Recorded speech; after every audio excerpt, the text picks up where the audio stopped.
Buen día, alumnos. Continuamos con la clase. Hoy veremos el tema relacionado con el problema de la posición. Hasta ahora tocamos el problema de la dirección, que era el problema del rumbo y todo lo que afectaba al rumbo. Estuvimos viendo el problema de la distancia y estuvimos viendo el problema de la distancia en el cálculo de la distancia real navegada sobre el agua cuando estábamos afectados por una corriente o por el viento, que es el caso del cálculo de la derrota efectiva y la velocidad efectiva y la distancia efectiva navegada por efecto de una corriente o viento, que es el triángulo de derivas o los cálculos del abatimiento y la deriva. Entonces, ahí veíamos la distancia navegada, pero en función del rumbo, o sea, relacionado con el rumbo. Ahora vamos a empezar a tocar desde otro punto de vista. El problema de la distancia como línea de posición. Y estamos ahora enfocados al tercer problema, que es el problema de determinar la posición. Para determinar la posición se necesitan utilizar coordenadas, esto lo dijimos en la clase 1. Estamos todavía trabajando en lo que se conocen como las coordenadas polares, esas que eran planas y que giraban alrededor de un punto o polo, que podía ser el barco, el punto notable. Entonces, seguimos trabajando con ese sistema de coordenadas, las coordenadas polares, y vamos a hablar puntualmente de cómo hacemos para determinar la posición. Para determinar la posición necesitamos trazar lo que se llama una línea de posición. ¿Qué es una línea de posición o cómo se define una línea de posición? Es una sucesión infinita de puntos en alguno de los cuales, y solo uno, se encuentra el buque. Obviamente, una sucesión infinita de puntos es la definición de línea. Y de esa infinita cantidad de puntos, el barco ocupa uno. Y determinar las coordenadas de ese punto es el objeto del navegante. ¿Cuántas líneas de posición existen? Existen 6 líneas de posición que ya hemos venido usando desde timoneles, pero las vamos a repasar todas de nuevo, como siempre, con otra visión, con otra perspectiva, digámosle. Las líneas de posición son 6. La primera es la marcación. Cada línea de posición, en función de su forma de resolución, me da un tipo de línea. ¿Está bien? Entonces, las marcaciones, como resultado del ejercicio de la resolución de una marcación, obtengo una línea de posición que es una línea recta. Obtengo una línea recta.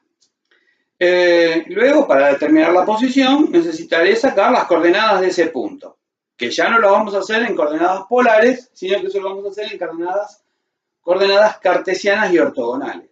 Pero lo voy a tocar aparte, cuando termine de enunciar esto. Entonces, tengo las marcaciones que me dan como resultado una línea recta.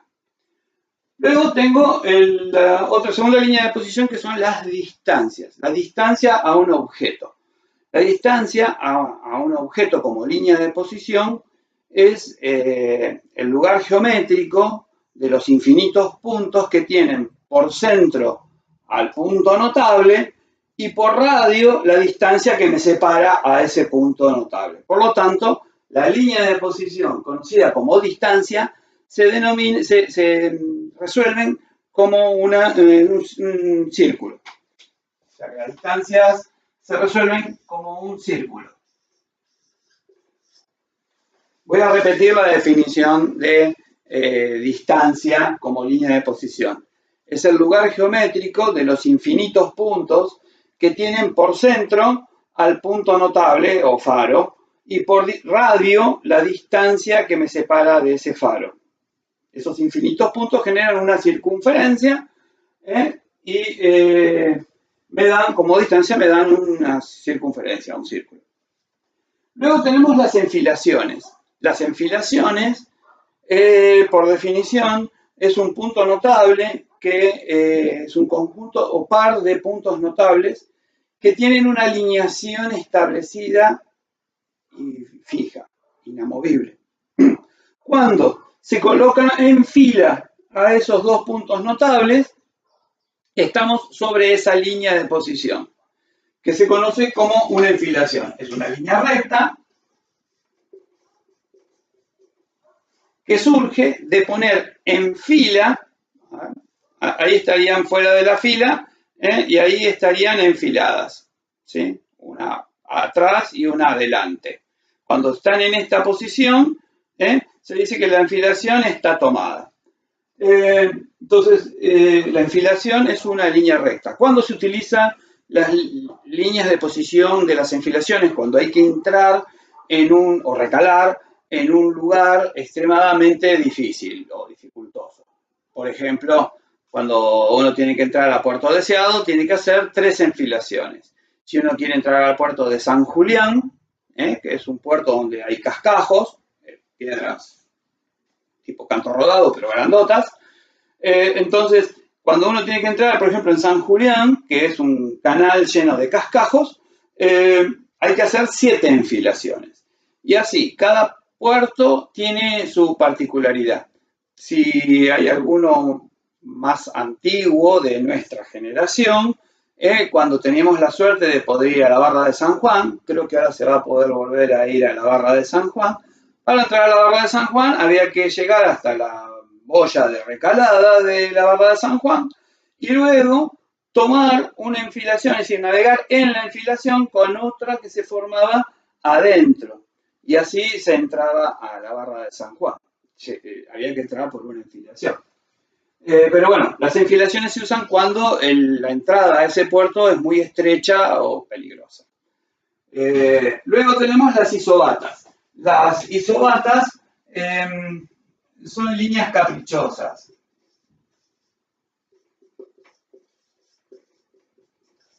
La isobata es una línea caprichosa, es una línea amorfa, no tiene una forma determinada. ¿Por qué? Porque sigue la línea que se forma por unir los puntos de igual profundidad. Iso igual bata profundidad. Entonces, esa línea caprichosa que se va formando de seguir los puntos que tienen igual profundidad, se conoce como isobata. Estas, si se fijan, hasta acá, yo puse estas 3 porque se resuelven por medio de coordenadas polares. Esta es 100% cartesiana.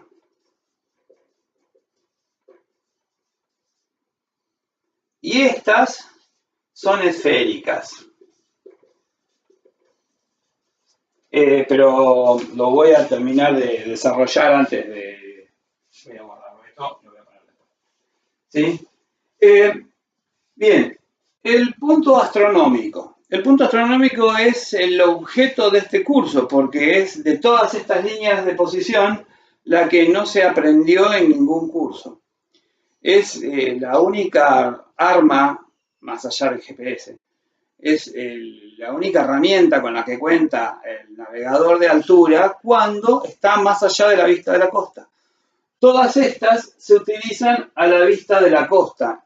Cuando uno hace navegación oceánica más allá de la vista de la costa, la única herramienta para determinar la posición, repito, además del GPS, es la utilización de los astros, Sol, Luna, estrellas, planetas, que nos permiten determinar una línea de posición como si fuese una distancia.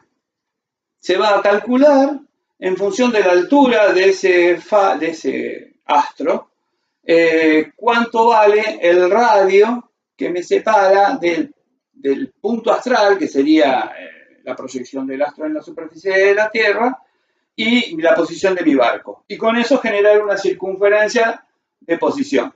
Por lo tanto, las posiciones astronómicas nos dan una circunferencia.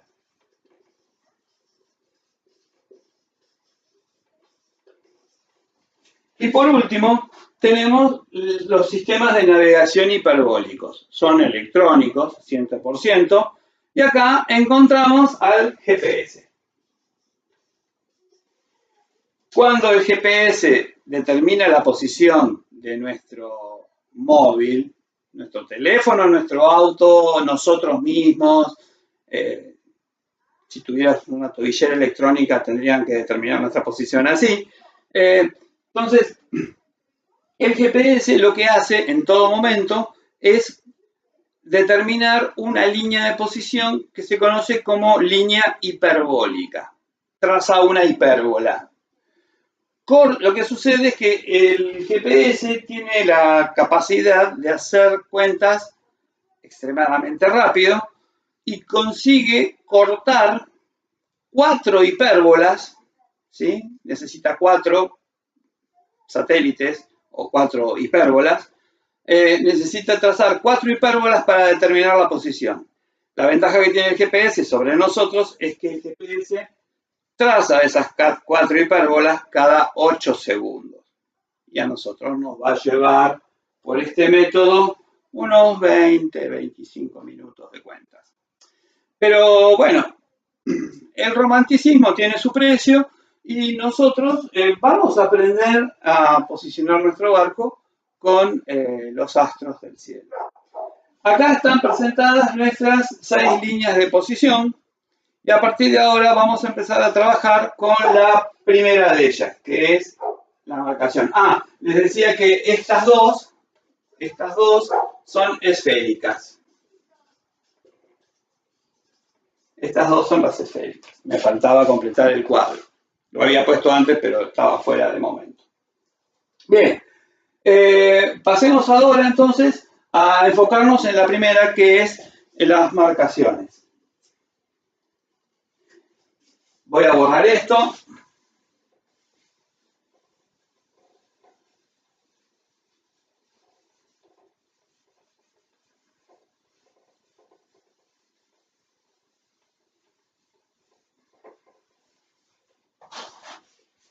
Bien. Las marcaciones. La marcación, como dije en la primera clase, creo, es el uso de las coordenadas polares, que tienen por centro al faro, tienen un origen que es el punto cardinal norte verdadero, porque es el que está dibujado en la carta, y a partir de ese faro o punto notable, nosotros vamos a tomar el ángulo con respecto a ese punto notable. Lo vamos a hacer con una herramienta de medición que era que se llamaba taxímetro azimutal. Con este instrumento que se llama taxímetro azimutal, ¿sí? Este es un taxímetro azimutal de un velero, ¿sí?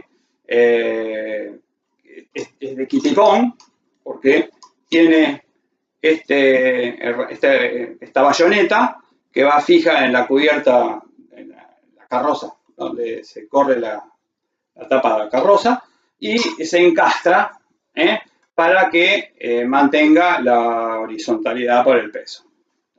A partir de ahí se apunta con este aparato de puntería que se llama alidada o pínula, comúnmente conocida como pínula. Pero bueno, esto es un taxímetro azimutal de un velero. No, tampoco era de un velero inmensamente grande, era un velero de 27 pies. Pero bueno, con este instrumento vamos a tomar el ángulo con respecto a ese punto notable. Y también se puede utilizar las famosas pínulas de mano, con el compasito adentro. Bien, cuando en este sistema nosotros tenemos un barco que está navegando por acá, cuando en este sistema tomamos una marcación, el punto por el cual gira la coordenada es este punto. Y la marcación va a ser el ángulo formado entre el punto cardinal norte y la visual al objeto. Esa es la marcación. Lo que sucede es que nosotros la marcación la tomamos desde el barco, no desde el faro. Entonces, lo que tengo que hacer para entenderlo mejor es que justo por acá también está pasando el meridiano, el mismo meridiano, lo voy a hacer en negro para que se note bien, ¿sí? El mismo meridiano de mi buque que tiene un norte verdadero. Mi compás tiene el norte del compás, pero en la carta el norte verdadero pasa por ahí. Por lo tanto, estos dos son paralelas. Y lo que yo voy a estar midiendo desde el barco es este ángulo. ¿Qué difiere con este? 180 grados. Si yo lo mido desde acá, esto debe valer unos 300 grados, pongámosle. ¿Sí? Desde acá para allá mido, observo, ¿sí? A un 300. Y si mido de allá para acá, estaré viendo un 140. A ver, 150, una cosa así. ¿Tá? De acá para allá será un 150 y de acá para allá un 300. La diferencia entre uno y el otro es, no sé, 120. 120. ¿Sí? Si yo mido de acá para allá, mido 120. Y si mido de acá para allá, perdón, de acá para allá 300 y de acá para allá 120. Lo normal es que uno dibuja de acá para allá, lo que observa. Pero en la realidad la coordenada está girando alrededor de este punto y ese es el ángulo. ¿Está entendido? Bien, entonces vamos a definir cómo se denomina o cómo se enuncia o se define la marcación. Marcación es el ángulo, el arco o ángulo horizontal medido desde el punto cardinal norte, no digo cuál porque puede ser el verdadero magnético del compás. Para dibujarlo en la carta va a tener que ser verdadero siempre, pero el instrumento que voy a usar va a ser una pínula magnética o del compás. Entonces va a ser el ángulo horizontal medido desde el punto cardinal norte en sentido horario. Recuérdense que siempre en estas coordenadas el sentido era horario. ¿Hasta dónde? Hasta la visual al objeto. De 0 a 360 grados. Esta coordenada es absoluta. La mayor parte de las coordenadas para determinar posición son absolutas. Entonces, repito, arco de horizonte medido desde el punto cardinal norte en sentido horario hasta la visual al objeto. Bien, cuando yo tengo un punto notable, con una sola línea de posición no puedo determinar mi posición, porque una línea sola por sí sola no da posición. Voy a necesitar otra línea de posición. Entonces, ahí es donde, para determinar la posición fix, voy a necesitar dos líneas de posición o dos puntos notables. Entonces, supongamos que esta es la costa y tengo un punto notable acá y un punto notable acá. Cosa que en el litoral argentino es prácticamente imposible. Pero es una clase teórica y supongamos que se puede hacer. Entonces, en algún momento de la navegación, yo, por ejemplo, estoy navegando en esta dirección, con esta derrota. Esta es mi situación. Entonces, tengo dos puntos notables a la vista y voy a tomar dos marcaciones. ¿Para qué? Para sacar mi posición fix. Porque cuando yo pueda cortar esas dos posiciones, voy a poder sacar mi posición fix o real sobre la Tierra. Entonces, tengo esta situación. La pregunta es, ¿cuál voy a tomar primero y cuál voy a tomar última? Porque no las puedo tomar las dos juntas, las dos en el mismo instante, no, voy a tener que tomar una primero y una última. Y voy a perder un tiempo entre que tomo una y anoto y luego apunto con la otra y anoto, pasa un tiempo. Entonces, para hacer que las dos posiciones sean lo más simultáneas posibles, hay que tomarlas en un cierto orden. ¿En cuál será el orden en esta situación? Los dejo un ratito para pensar. ¿Listo? Bien. Lo primero que tengo que tomar, a la cual tengo que tomar primera es a esta. Esta va a ser la número 1, a la que primero voy a observar. Y último, voy a observar a esta, a la 2. ¿Cuál es el motivo? Porque esta se encuentra en el camino de mi derrota, lo más cercana a mi proa. Y por lo tanto, como yo me estoy acercando, este ángulo varía muy poco. Este ángulo varía muy lentamente.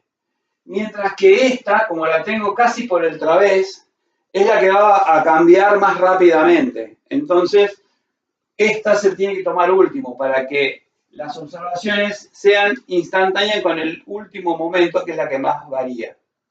Entonces, en este caso, tendríamos que tomar primero, acá estaría el norte que pasa por nuestro barco, y primero estaríamos tomando este ángulo, que sería la marcación verdadera de 1. Este ángulo sería la marcación verdadera de del faro 1. Y en un segundo instante voy a tomar esta, que sería este ángulo, que voy a hacer en rojo. Esta sería la marcación verdadera 2. Cuando yo corte estas dos líneas de posición en la carta, voy a tener la única posición desde la cual se puede observar esas dos marcaciones en el mismo instante. Así se trabaja con lo que se conoce como marcaciones simultáneas. Ahora, ¿tenemos habitualmente dos marcaciones simultáneas de este tipo? En nuestra costa es muy difícil. Lo más probable es que tengamos una sola. En ese caso, tendremos que hacer o trabajar con marcaciones sucesivas a un mismo punto.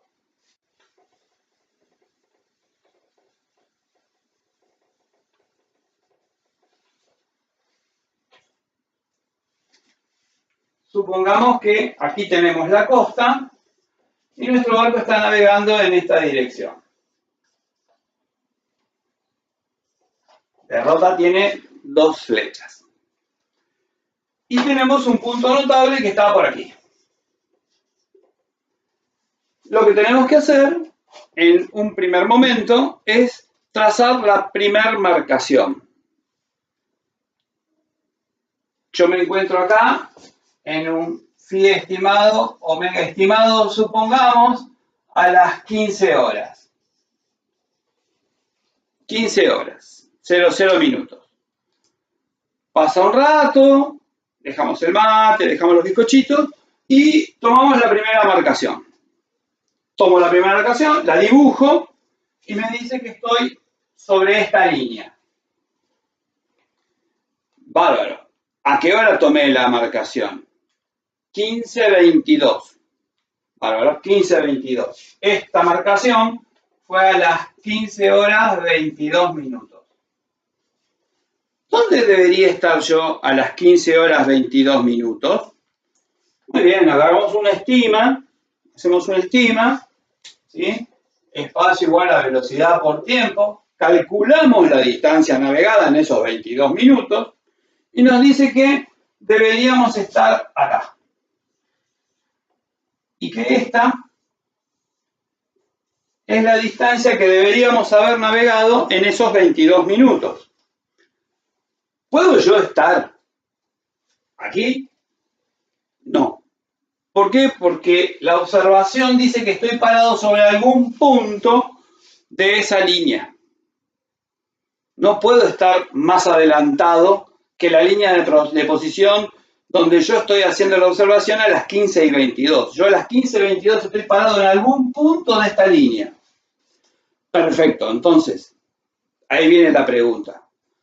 ¿Cuál es la posición más probable en que yo me encuentre? Bien, tres opciones. Confiar en el rumbo, confiar en la velocidad de mi corredera, en ese caso ponerle que tengo una corredera Doppler de esas recién comprada, o no confío en ninguno de los dos y por lo tanto confiemos en ambas. Esa sería la tercera opción. ¿Ah?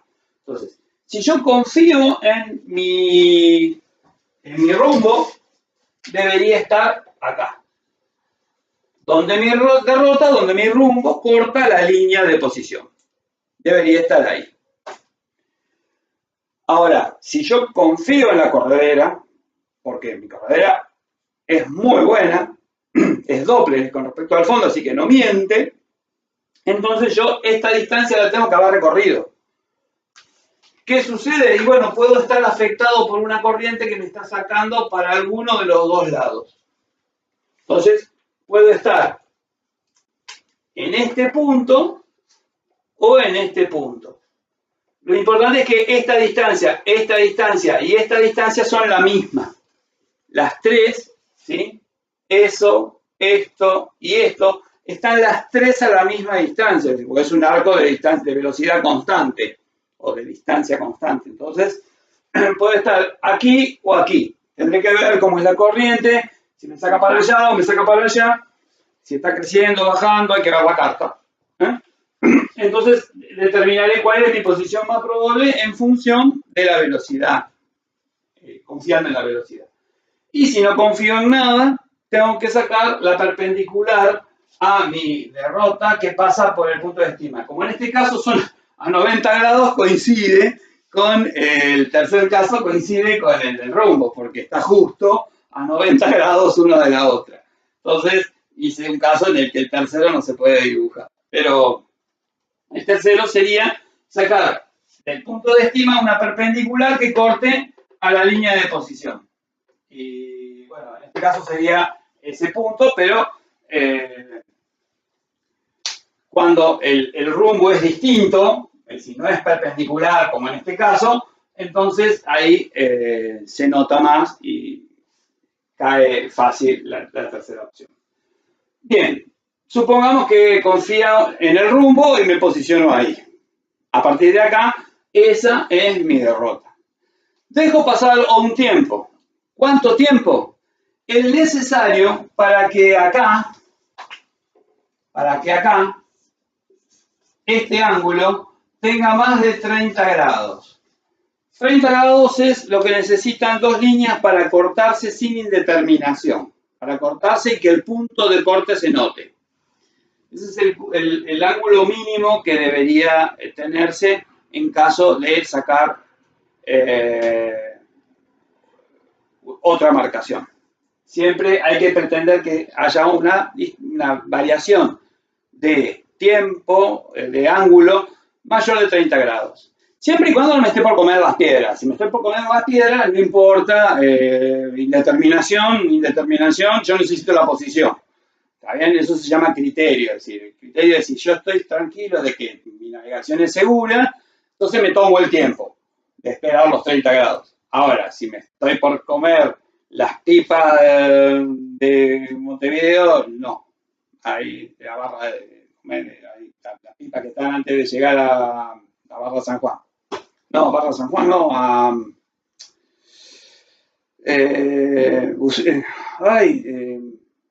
se me fue el nombre. Bueno, ya me va a venir a la cabeza el nombre del puerto uruguayo. Entonces, necesito más de 30 grados de ángulo. Entonces, dejamos pasar ese tiempo y viene acá la marcación, supongamos que es esa. Vuelvo a hacer esta cuenta. Sauce era el puerto que no me salía. A veces vengo así, que no me salen las cosas de movida. Entonces, acá tengo que volver a hacer esta cuenta, espacio igual a velocidad por tiempo, calculo la distancia navegada, me dice que debería estar acá. Entonces, lo que tengo que hacer es trasladar esta recta, la primera, paralela a sí misma hasta este punto. Y ahí donde se corten, a ver si lo puedo, si me da la regla, me dio justo. Muy bien.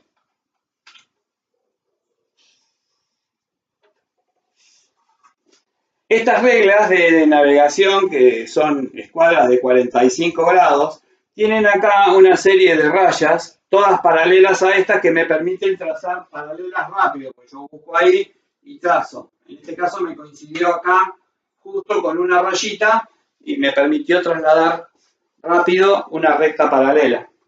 Entonces, esta que es mi línea, la primera recta, siempre las rectas se las identifica con una marca.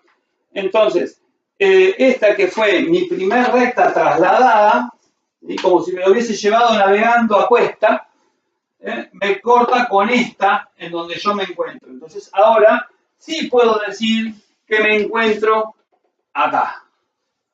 Y que era muy probable de que esta hubiese sido mi posición y no esta. Porque esta derrota encaja acá. Esta distancia encaja exactamente ahí. Por lo tanto, probablemente habría que haber confiado en la distancia navegada y no en el rumbo. Pero esto salta ahora, después de haber hecho este segundo corte. La ventaja de saber manejar las marcaciones sucesivas, si bien no nos da la posición, esta es la posición más probable, lo más probable es que hubiese estado ahí. La única manera de sacar posición es con dos rectas, dos líneas de posición simultáneas. Esta, como hay una estima de por medio, no nos da la posición. Pero bueno, nos permite determinar la posición más probable y hacer este análisis. Yo creía que estaba acá, pero probablemente esta posición hubiese estado por acá. Y cuando yo dije que estaba acá, probablemente estaba acá, porque confiando en la distancia tendría que haberme posicionado acá. Y de acá, si saco la distancia por esta navegación, me dice que estoy acá. Y ahí se empieza a encajar los números dentro de una lógica de vectores. Lamentablemente, a los que no nos gusta la geometría y los vectores, los tenemos que utilizar en todo momento. Muy bien, hemos determinado nuestra posición utilizando marcaciones. En el primer ejemplo, dos marcaciones simultáneas. Y acá, dos marcaciones a un mismo faro, lo que se llaman marcaciones sucesivas. Recordar que si se sigue haciendo el ejercicio, que aparezca una tercera marcación, la que se traslada siempre es la primera. La primera corta la segunda, la primera corta la tercera, la primera corta la cuarta. La primera es la que siempre sigue navegando y que va cortando a las otras. Eso es para que en todo momento el factor abatimiento y deriva esté incorporado en el ejercicio y sea visible. Porque si yo, a partir de acá, en lugar de trasladar la primera, traslado la segunda, no es que va a estar mal, no se debe hacer. ¿Por qué? Porque entonces el abatimiento y la deriva no aparecen, no se hacen visibles. Cuando uno trabaja con un par de ejes cartesianos ortogonales y los dos puntos están muy cerca del origen, no se nota la inclinación de este ángulo. Para que se note, tengo que alejarme del origen. Cuanto más me alejo, más notoria es la pendiente de esa recta. Con la corriente pasa esto. Si yo en todo momento, si yo traslado la primera a la segunda a la tercera a la cuarta, la corriente no se va a notar nunca, porque estoy siempre acá chiquitita. Mientras que si yo hago la primera con la segunda, la primera con la tercera, la primera con la cuarta, genero esto, que se agrande el triángulo en el tiempo, con lo cual el factor corriente se hace notorio en el tiempo recién ahí. Bien, espero no haber... lamentablemente el tiempo es muy cortito, nos exigen que las clases sean así, cortitas de 30 a 35 minutos, así que espero no haberlos atosigado con información. Y nos estamos viendo para la siguiente línea de posición, que es las distancias. Gracias por su atención y nos vemos pronto.